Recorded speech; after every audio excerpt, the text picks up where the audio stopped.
1 Pedro, capítulo 3. Vamos ler o verso 18, 19, 20. 3, 18 até o 22. Vamos fazer uma oração. Pai, em nome de Jesus Cristo, teu Filho amado, que o Senhor possa vir, Pai, colocar a semente da tua palavra no nosso coração e na nossa mente, para a gente não pecar contra o Senhor. Amém.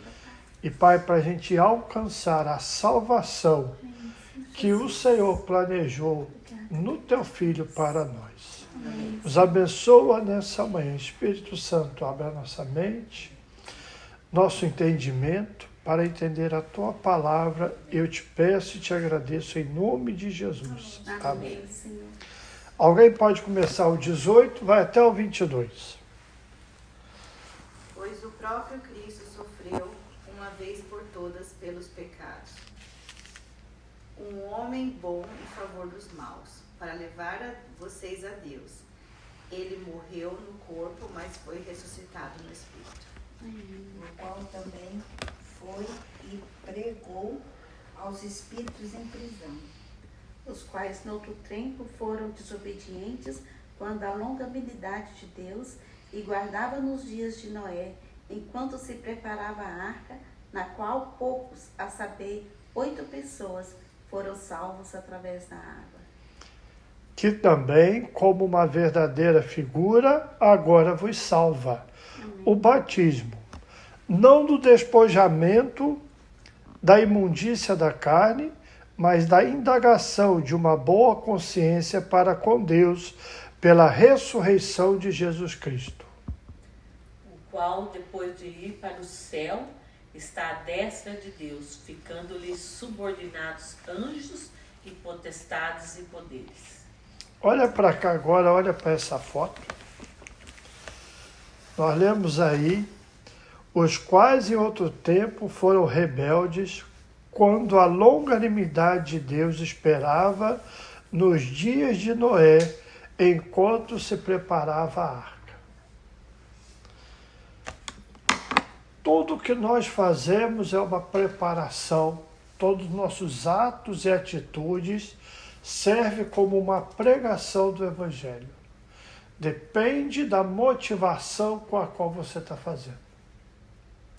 Todo dia, depois que Deus falou para Noé assim, se você lá lê em Gênesis 6, Deus disse para Noé, olha, vou trazer um juízo sobre a terra. Então você vai preparar uma arca e nela vou colocar aí dentro para salvar do juízo das águas, porque eu vou trazer águas do dilúvio sobre a terra.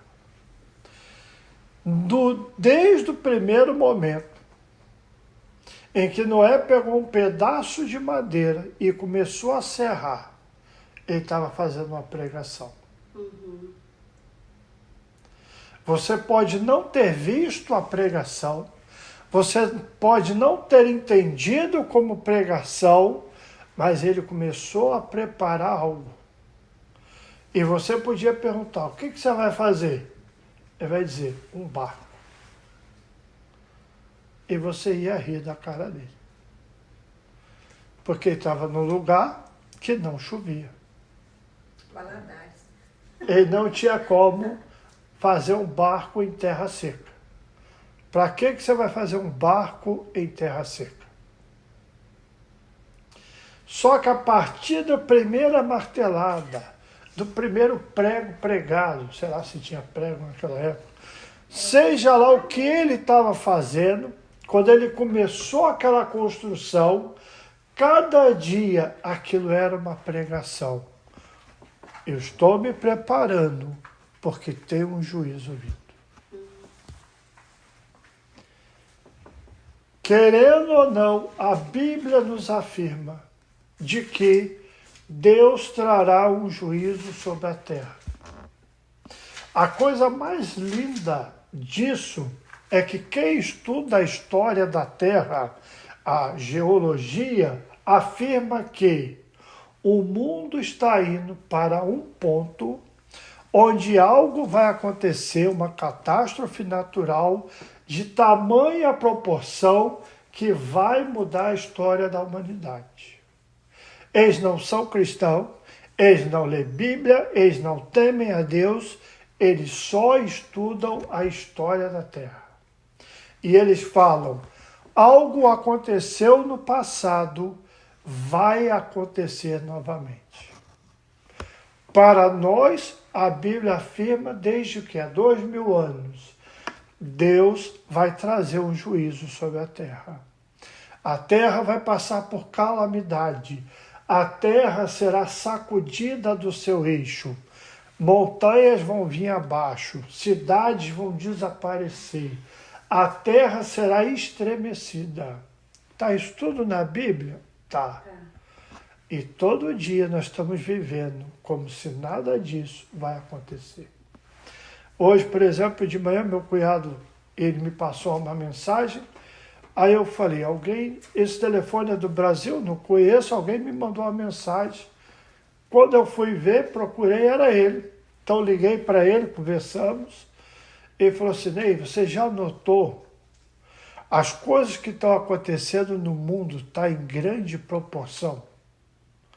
Por exemplo, choveu lá na Espanha, né? O que era para chover em 1 ano, choveu em 8 horas. Na minha cidade, alguns anos atrás, choveu em 4 horas, o que era para chover no mês inteiro. Alagou a cidade, varreu lojas, mercadoria como é que é? Prateleira. Água levou tudo. Foi assim, rápido. Tudo está vindo com mais intensidade. A terra está sendo sacudida, mas nós estamos como? Dormindo. De olhos fechados, fingindo que não é com a gente.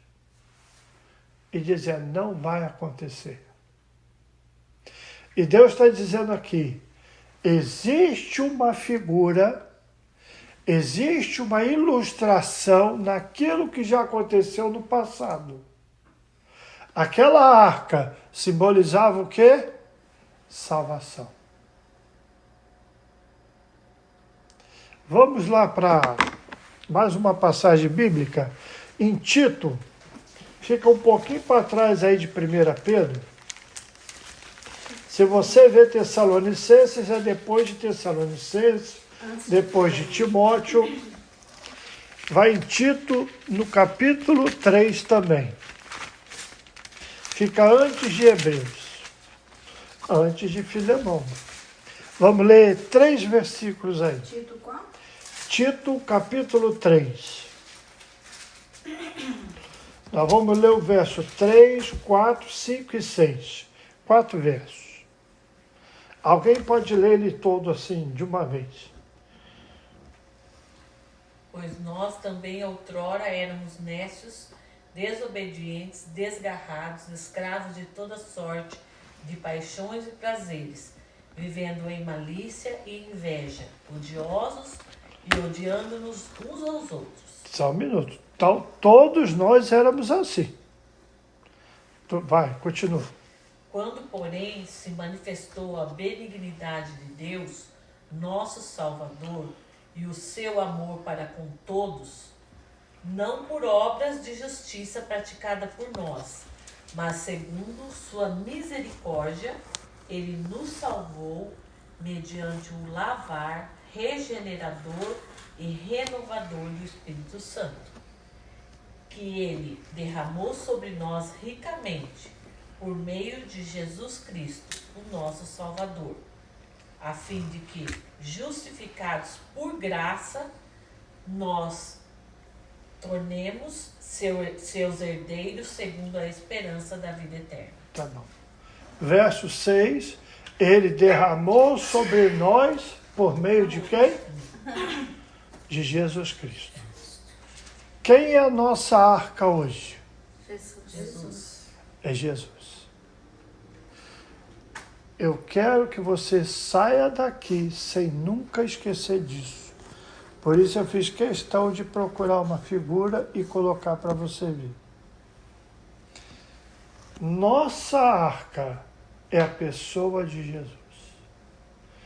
João 3,16, eu falei com vocês, Deus amou o mundo de tal maneira que mandou o seu Filho unigênito para que todo aquele que nele crê não pereça, tenha vida eterna. Mas o verso 19 diz assim: quem não crê no Filho já está condenado. É como a gente está dentro desse barco. Ou você está no barco, ou você está fora dele. Ou a sua fé está na pessoa de Jesus, ou ela não está.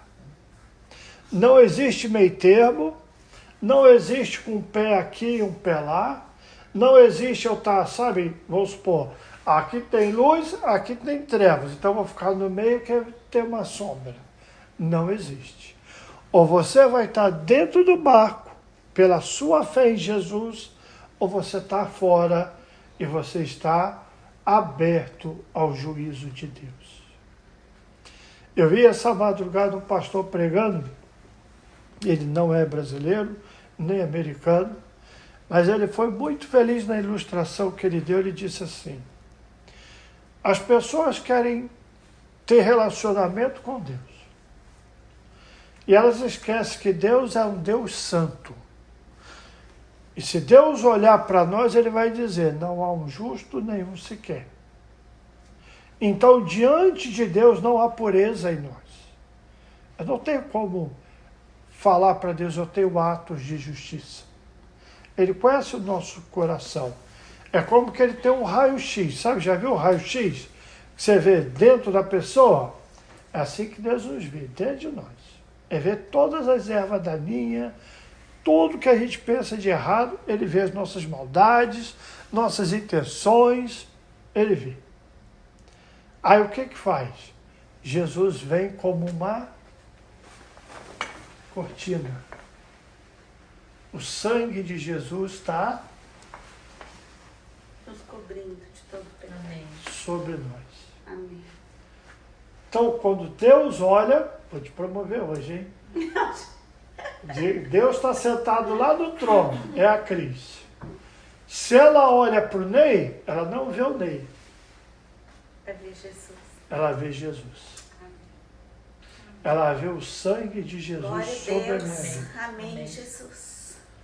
Mas se eu saio da cortina, Podemos fazer. se eu saio da cobertura, o que eu tenho diante de Deus? O meu pecado e a minha condenação eterna. Não adianta nós queremos nos justificar para um Deus que é santo e é justo. O padrão que ele tem, nós não temos. Então, aos olhos dele, eu sou contaminado. Eu não vou ser puro. Mas em Jesus, não. Em Jesus, eu recebo a justiça de Deus. O perdão de Deus está sobre mim. Então ele me vê com vestes de justiça. Porque eu fui justificado. Glória a Eu Deus. fui perdoado. Eu Amém. fui lavado. Amém. Amém. Eu estou sendo Jesus. santificado pela obra do Espírito Santo. Amém. Vamos ler a última passagem da Bíblia. Hebreus no capítulo 10. Agora um pouquinho para frente. Hebreus no capítulo 10. Também é 4 ou 5 versículos. Hebreus 10, do 19 ao 23.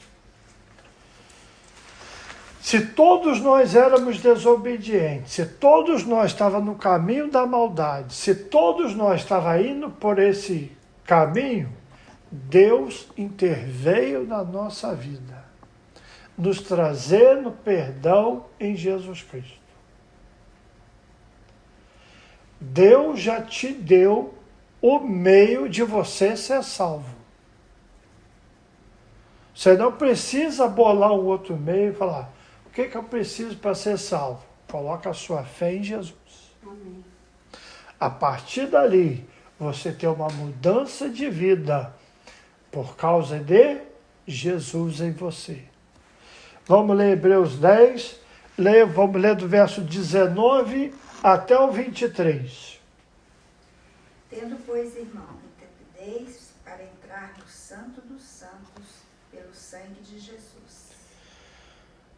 Continua? Pode. Pelo novo e vivo caminho que ele nos consagrou pelo véu, isto é, pela sua carne, e então, grande sacerdote sobre a casa de Deus, aproximando-nos com sincero coração e plena certeza de fé, tendo o coração purificado das más consequências e lavado no corpo com a alma pura.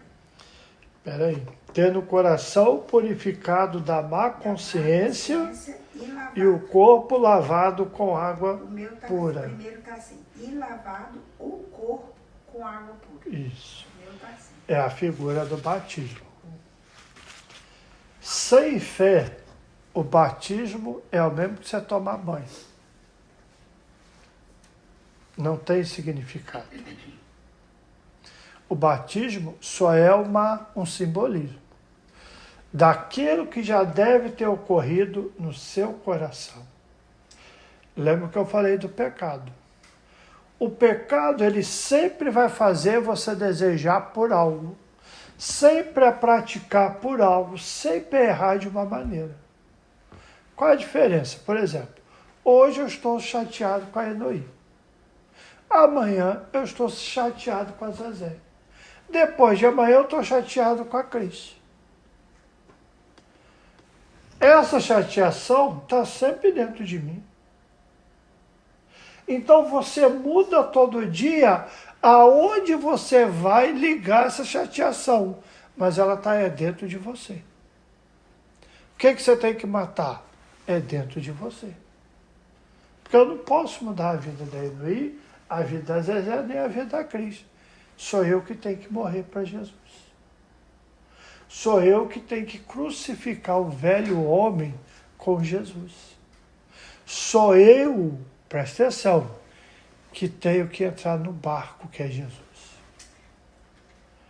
Aí se a Enoí não quiser entrar, aí eu vou para o inferno com ela. Porque o meu coração está ligado a ela. Então, em vez de eu seguir a Cristo, em vez de eu me ligar na cruz de Cristo, eu estou ligado a quem está me fazendo pecar. Entenda uma coisa, o desejo do adultério, seja por um homem, por uma mulher, ou por sexos opostos ou não, hoje em dia é tudo.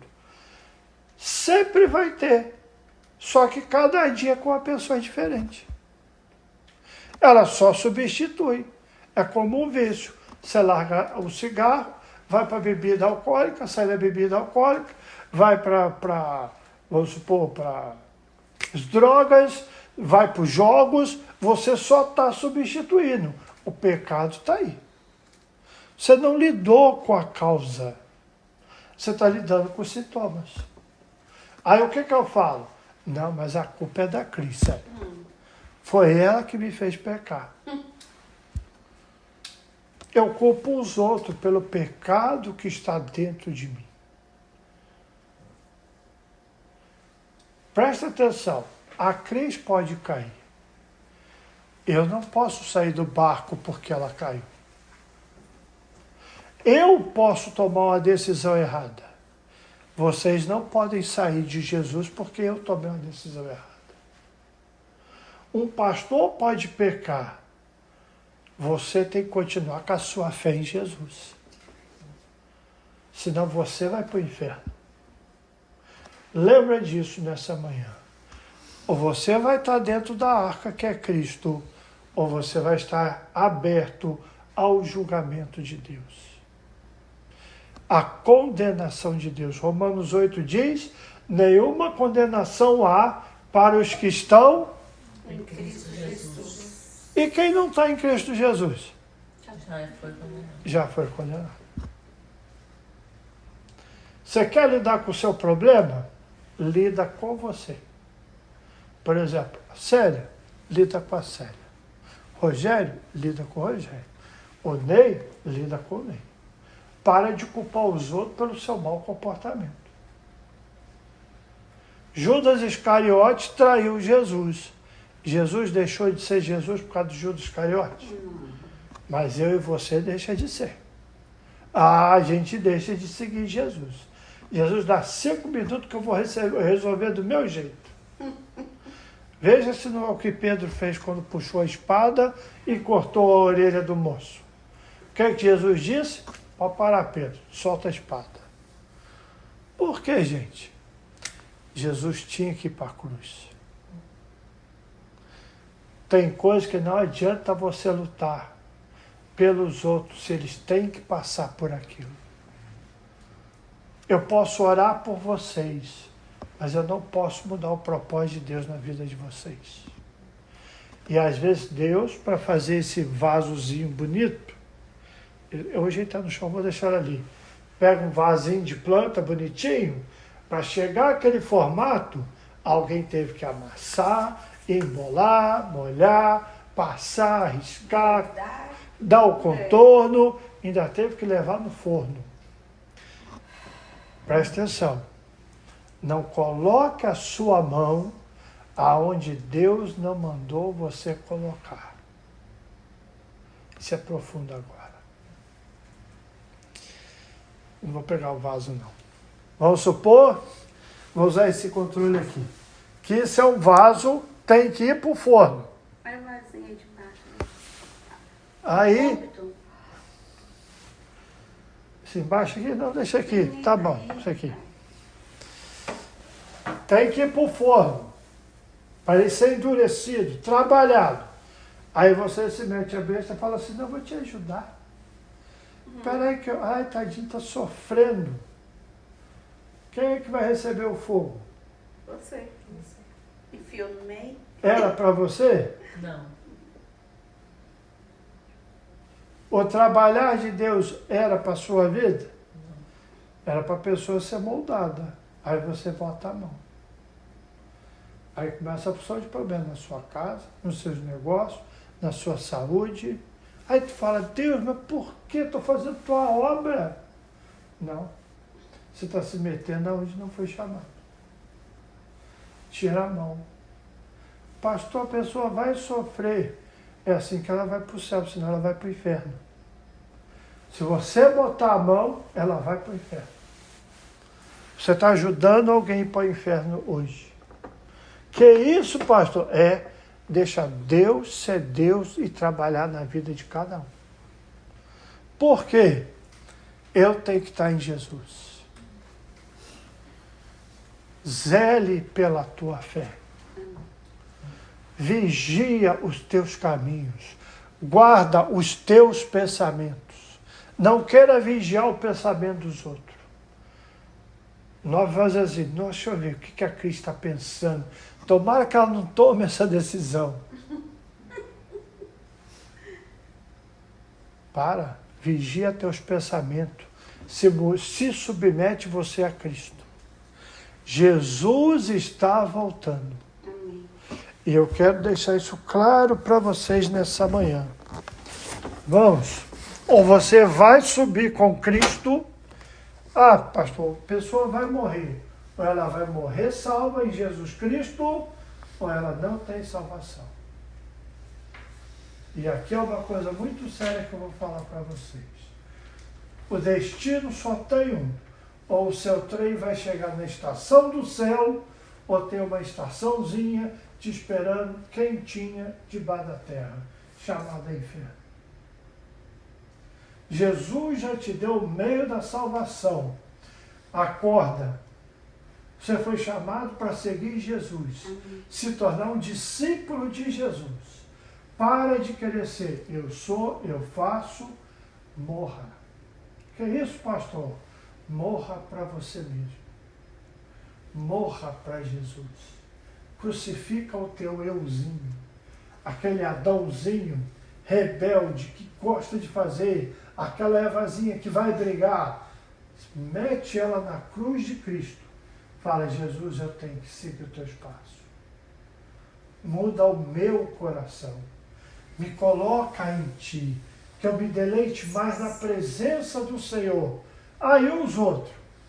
Ou eles vão tomar a decisão deles em Cristo, ou eles vão estar do lado de fora do barco. Não importa a religião, gente. Não importa se a pessoa leu a Bíblia, se não leu Bíblia. Não importa se a pessoa se vestia bem para ir na igreja ou ficava vendo futebol. A salvação é a pessoa de Jesus. Amém. A arca é Cristo. Efésios capítulo 1, depois você vai ler. Nele nós somos salvos. Amém. Nele nós fomos predestinados. Amém. Nele Deus trabalhou em nós. Glória. Nele nós recebemos o Espírito Santo. Em Jesus, Deus deu Jesus para morrer no nosso lugar. Mais ninguém. Mais nada. Vamos passar a ceia do Senhor.